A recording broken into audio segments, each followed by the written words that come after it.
നമസ്കാരം. അപ്പോൾ ഇന്നലത്തെ പോലീസിന്റെ നടപടി എല്ലാവരും കണ്ടു കാണുമല്ലോ ന്യൂസിലൊക്കെ. അത് ഇനി ദൃശ്യങ്ങൾ കൂടുതൽ നമ്മൾ കാണിക്കേണ്ട കാര്യമില്ല. എന്താ എല്ലാവരും കണ്ട് മനസ്സിലാക്കി കാണുന്നതിലോണ്ടോകം തന്നെ. പോലീസ് കാണിച്ച അക്രമം ജനങ്ങളോട് ഇങ്ങനെയാണോ പോലീസിന്റെ ഒരു പെരുമാറ്റം? പൊതുജനങ്ങളല്ലേ, പൊതുജനങ്ങളെ സംരക്ഷിക്കേണ്ടവരാണ് പോലീസ്. സംരക്ഷണം ഈ രീതിയിലുള്ള മർദ്ദനമായാൽ എന്ത് ചെയ്യാൻ പറ്റും? അവരെ പോലീസ് എന്ന് പറയാൻ പറ്റുമോ? പോലീസുകാര് ചെയ്യേണ്ടത് അവരുടെ നിയമങ്ങളിൽ തന്നെ അവരെ പഠിപ്പിക്കുന്നുണ്ട്. പക്ഷെ ആ നിയമങ്ങളെല്ലാം വിട്ട് വെറും തരം താണ നിലയിലുള്ള ഒരു പ്രവർത്തനമാണ് പോലീസുകാർ നാട്ടുകാരുടെ മുന്നിൽ കാഴ്ചവെച്ചുകൊണ്ടിരിക്കുന്നത്. കഴിഞ്ഞ ആഴ്ചയിൽ ഒരു +2 വിദ്യാർത്ഥിയുടെ കയ്യിൽ നിന്ന് ഒരു SIക്ക് അടികൊള്ളുകയുണ്ടായി. ആ SI തന്നെയാണ് ഇപ്പോൾ നാട്ടുകാരെ മർദ്ദിച്ചതിന് സസ്പെൻഷൻ ആയിരിക്കുന്നത്. അപ്പോൾ SIക്ക് നല്ല സ്വഭാവ ഗുണം ഉണ്ട് എന്നുള്ളതിനൊരു തെളിവാണിത്. ജിനു എന്നാണ് ആ SIയുടെ പേര്.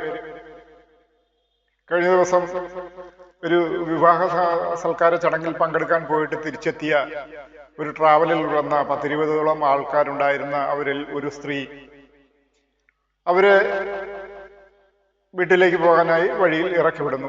അപ്പോൾ അസമയമായതിനാൽ അവരുടെ വീട്ടിൽ നിന്ന് ആൾ വരുന്നവരെ കുറച്ചു നേരം വണ്ടി അവിടെ നിർത്തിയിട്ടിരുന്നു. പെണ്ണുങ്ങളല്ലേ, ഇപ്പോൾ പീഡനവും അതും ഇതുമൊക്കെ ഉള്ളതല്ലേ. അപ്പൊ അതിനൊക്കെ ഒന്ന് ഇറക്കാൻ വേണ്ടി ഒരു 10-15 മിനിറ്റ് വണ്ടി അവിടെ വെയിറ്റ് ചെയ്തിരുന്നു. അപ്പോൾ ആ ഇറങ്ങിപ്പോകേണ്ട സ്ത്രീയുടെ വീട്ടിൽ നിന്ന് ആൾ വരുന്നത് വരെ മാത്രം. അപ്പോഴാ സമയം വളരെ ദൂരം യാത്ര ചെയ്ത് വന്നതല്ലേ, ഒരു വിശ്രമം ആകാമെന്ന് കരുതി വണ്ടിക്കുള്ളിലുണ്ടായിരുന്ന ഒരു 4-5 പേർ ഇറങ്ങി പുറത്തോട്ട് നടക്കുകയും അവിടെ അടുത്തൊരു ബാർ ഉണ്ടായിരുന്നു, ബാറിന്റെ അടുത്ത് വരെ പോവുകയോ ഇനി ബാറിൽ പോയി മദ്യം ചോദിക്കുകയോ ചെയ്തിട്ടുണ്ടാവാം എന്ന് വെക്കാം. പക്ഷേ ആ സമയത്ത് പോലീസിന്റെ വാഹനത്തിലെത്തി അവിടെ അടിച്ചു നിരത്തുകയായിരുന്നു എല്ലാത്തിനെയും. ഈ സ്ത്രീക്കുൾപ്പെടെ അടികൊണ്ട് തോളലിനെ പൊട്ടലേറ്റിട്ടുണ്ട്. ആ സ്ത്രീയുടെ സഹോദരനും അടി നന്നായി കൊണ്ടിട്ടുണ്ട്. പോലീസ് വന്നിറങ്ങി കാര്യം എന്താണെന്ന് അന്വേഷിക്കാതെയാണ് അങ്ങ് അടിയന്തരാവസ്ഥ കാലത്ത് ചെയ്യുന്നത് പോലെ ലാത്തി ചാർജ് അങ്ങ് തുടങ്ങി. ഒരു ദാക്ഷിണ്യമില്ല, എല്ലാവർക്കും നല്ല രീതിയിൽ അടി കൊടുത്തു. പോലീസ് അവിടുന്ന് സ്ഥലം വിട്ടു.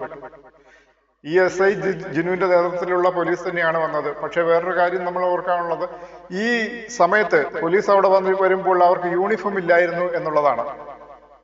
ഈ SI ജിനുവിന്റെ ബർത്ത്ഡേ ആയിരുന്നു കഴിഞ്ഞ ദിവസം. ആ ബർത്ത്ഡേ ആഘോഷങ്ങൾ നടന്നുകൊണ്ടിരിക്കെ ഈ ബാറിൽ നിന്ന് ഫോൺ കോൾ എത്തുകയും അതേപടി ആ ഫോൺ കോളിനെ മാത്രം കണക്കിലെടുത്തുകൊണ്ട് കാര്യം എന്താണെന്ന് അന്വേഷിക്കാതെ അപ്പൊ തന്നെ ചാടി ഇറങ്ങി പുറപ്പെട്ട് റോഡിൽ കണ്ണിൽ കണ്ടവരെല്ലാം അടിക്കുകയായിരുന്നു. അപ്പോൾ ആ ബാറുകാരുടെ ഒരു സംരക്ഷണയിലായിരിക്കും ഈ പോലീസ് വളരുന്നത്, വ്യക്തമല്ലേ?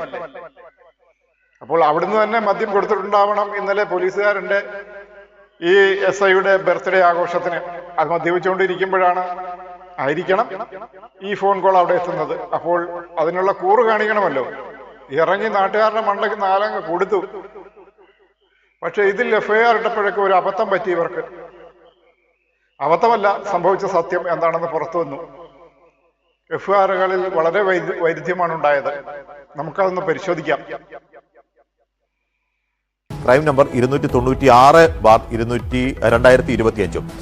ഈ പ്രഷർ കാണുന്നത് ഈ 2 FIRന്റെയും പകർപ്പാണ്. ഇതിൽ 295/2025 എന്ന നമ്പറിൽ ഒരു കേസ് ഹൈഡേ ബാറിലെ ജീവനക്കാരനായ വെച്ചൂച്ചിറ സ്വദേശി അഖിൽ ഷാന്റെ മൊഴിയുടെ അടിസ്ഥാനത്തിൽ രജിസ്റ്റർ ചെയ്തിട്ടുണ്ട്. ഈ കേസിൽ തിരിച്ചറിയാൻ കഴിയുന്ന 10 പേരെ പ്രതികളായിട്ടാണ് ചേർത്തിരിക്കുന്നത്. അതായത് ബാർ അടച്ച ശേഷം മദ്യം കൊടുക്കാത്തതിലുള്ള വിരോധ നിമിത്തം പ്രതികൾ സംഘം ചേർന്ന് ബാറിന്റെ സുപ്രധാന വാതിൽ തള്ളി തുറന്ന് ഉള്ളിൽ പ്രവേശിക്കാൻ ശ്രമിക്കുകയും അസഭ്യം വിളിക്കുകയും സെക്യൂരിറ്റി ജീവനക്കാരനെ ഭീഷണിപ്പെടുത്തുകയും ചെയ്തു എന്നാണ് FIRൽ പറയുന്ന ഒഫൻസ്.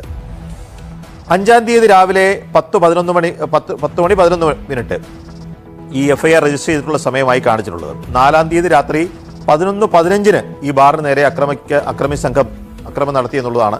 അപ്പോൾ സംഭവിച്ച സമയം 11:15.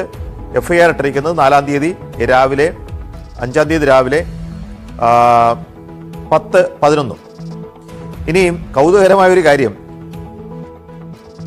ഈ വിവരം ലഭിച്ച സമയം, പോലീസ് സ്റ്റേഷനിൽ വിവരിച്ച സമയം രേഖപ്പെടുത്തിയിരിക്കുന്നതിലും ഉണ്ടൊരു വൈരുദ്ധ്യം. ഇപ്പോൾ സ്റ്റേഷനിലെ grade SI P Sivankutty register ചെയ്ത FIRന്റെ വിശദാംശങ്ങളാണ് ഞാനിപ്പോൾ പറഞ്ഞത്. അതിനുശേഷം രാവിലെ 10:50 പോലീസ് അതിക്രമത്തിന്റെ പേരിലുള്ള ഒരു രജിസ്റ്റർ കൂടി ഇതേ പോലീസ് സ്റ്റേഷനിൽ രജിസ്റ്റർ ചെയ്യുകയാണ്. അതായത് 4 രാത്രി 11 മണിക്കാണ് സംഭവമെന്നും 5 രാവിലെ 9:30 സ്റ്റേഷനിൽ വിവരം ലഭിച്ചതെന്നുമാണ് ഈ SI Shiju P Sam register ചെയ്ത FIR പറയുന്നത്. എരുമേലി സ്വദേശി CT സിതാരമോൾ, ഭർത്താവ് ശ്രീജിത്ത്, ബന്ധു ഷിജിൻ എന്നിവരുടെ പരാതിയിലാണ് കേസെടുത്തിരിക്കുന്നത്. പ്രതിക്കോളത്തിൽ പോലീസുകാരെന്ന് മാത്രമാണ് ഇതിൽ രേഖപ്പെടുത്തിയിട്ടുള്ളത്. ഇപ്പോൾ ബാർ ജീവനക്കാരന്റെ പരാതിയിലുള്ള കേസിൽ FIRൽ ഈ സംഭവം നടന്നത് 11:15 രേഖപ്പെടുത്തിയിരിക്കുന്നു. രണ്ടാമത്തെ FIRൽ സംഭവം നടന്നത് 11 മണി രാത്രി എന്നും രേഖപ്പെടുത്തിയിരിക്കുന്നു. പറഞ്ഞു വന്ന ഇത്ര മാത്രമേ ഉള്ളൂ. ഈ 10 പേർ ചേർന്ന് ബാറിലേക്ക് അതിക്രമിച്ച് കയറി ഒരു അക്രമം നടത്തി എന്നുള്ള FIR ആദ്യമേ രജിസ്റ്റർ ചെയ്യുക. അതിനുശേഷം ഈ സിതാരയടക്കമുള്ളവരുടെ പരാതിയിൽ പോലീസുകാരെ പ്രതികളാക്കിക്കൊണ്ടൊരു FIR ഇടുക. അപ്പോൾ ഏത് സമയത്തും പരാതി കൊടുത്തവർ, കണ്ടാലറിയാവുന്ന 10 പേർ എന്ന് പറയുന്നവർ ഈ പ്രതിപ്പട്ടികയിൽ വരാനുള്ള ഒരു സാധ്യത മുന്നിൽ കണ്ട് പോലീസ് ചെയ്യുന്നൊരു പണിയായിട്ട് മാത്രമേ നമ്മളിതിനെ കാണാൻ കഴിയൂ. അതുകൊണ്ട് തന്നെ ഒരു സംഭവം നടന്നതിൻ്റെ തുടർച്ചയായി പോലീസിൻ്റെ പ്രതികരണമാണെന്ന് സ്ഥാപിക്കാൻ വേണ്ടിയാണ് ഈ 2 FIR ഇട്ടത്. പക്ഷേ ഈ 295/2025 എന്ന് പറയുന്ന FIRൽ രേഖപ്പെടുത്തിയിരിക്കുന്ന സമയവും രണ്ടാമത്തെ FIRലെ സമയവും തമ്മിൽ പോലീസുകാർക്ക് ഒരു അബദ്ധം പറ്റി. അബദ്ധമല്ല, ശരിയായി ഇത് രേഖപ്പെടുത്തി എന്ന് പറയുന്നതാണ് സത്യം. പോലീസുകാർ ഈ സംഘത്തെ ആക്രമിച്ച സമയം കാണിച്ചിരിക്കുന്നത് 11 മണിയും ബാറിന് നേരെ അക്രമം ഉണ്ടായി എന്ന് കാണിച്ചിരിക്കുന്ന സമയം 11:15 അതായത് ചുരുക്കി പറഞ്ഞാൽ ആദ്യം നടന്ന സംഭവം പോലീസ് ഇപ്പോൾ ഇട്ടിരിക്കുന്ന FIRലെ രേഖകൾ പ്രകാരം തന്നെ പോലീസ് നടത്തിയ മർദ്ദനമാണ്. അവിടുത്തെ ബാറിന് നേരെ അക്രമം ഉണ്ടായി എന്ന് പറയുന്ന സംഭവത്തിൽ എടുത്തിരിക്കുന്ന FIRലെ സമയം അനുസരിച്ചാണെങ്കിൽ അത് പിന്നെയും 15 മിനിറ്റിന് ശേഷമാണ് ഉണ്ടായിരിക്കുന്നത്. അങ്ങനെ ഈ പോലീസ് ഉദ്യോഗസ്ഥർ ചെയ്തത് വളരെ ക്രൂരമായ പ്രവൃത്തിയാണ്. ആർക്കും അംഗീകരിക്കാൻ കഴിയില്ല. നമ്മുടെ കേരളത്തിൽ ഇപ്പോഴും ഒരു 564 പോലീസ് സ്റ്റേഷനുകളാണ് ഉള്ളത്. ഈ പോലീസ് സ്റ്റേഷനുകളിൽ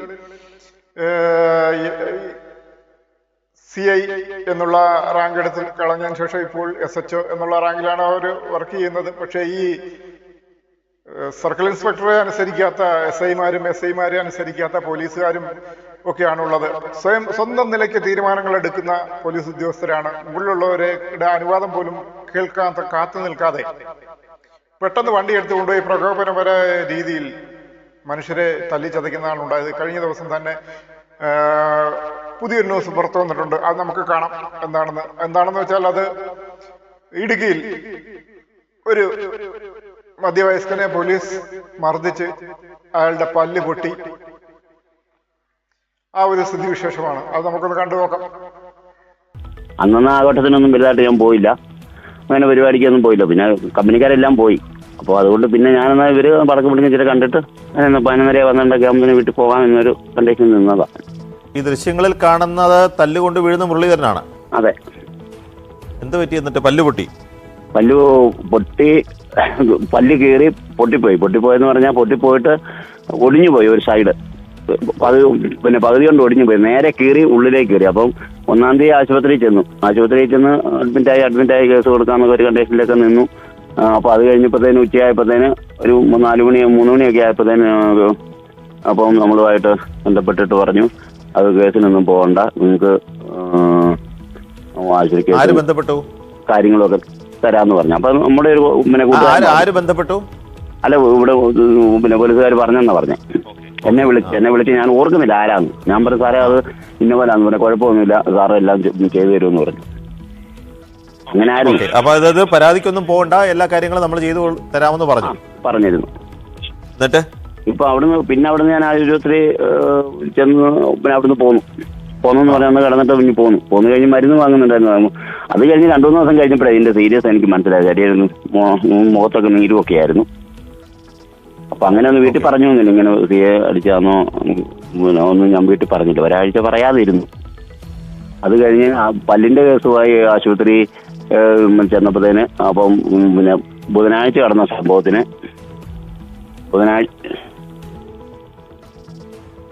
കേട്ടോ സാർ? കേൾക്കാം പറഞ്ഞു. ബുധനാഴ്ച നടന്ന 1-ാം തീയതി ആയിരുന്നു. 1-ാം തീയതി ആയപ്പോഴത്തേന് ദന്ത ഡോക്ടറുടെ ഒരു സർജൻ വരുന്നുണ്ട്. വെള്ളിയാഴ്ച ആട്ടെ 3-ാം തീയതി ആട്ടെ നോക്കാം, നമുക്ക് ഒട്ടിക്കാൻ പറ്റുമോ നോക്കാമെന്ന് പറഞ്ഞു. ഓക്കെ എന്ന് പറഞ്ഞു. ഏതായാലും വന്ന് റെസ്റ്റ് ഒക്കെ എടുത്തിരുന്നു. 3-ാം തീയതി അവിടെ 3 മണിക്കായിരുന്നു എനിക്ക് സമയം തന്നെ.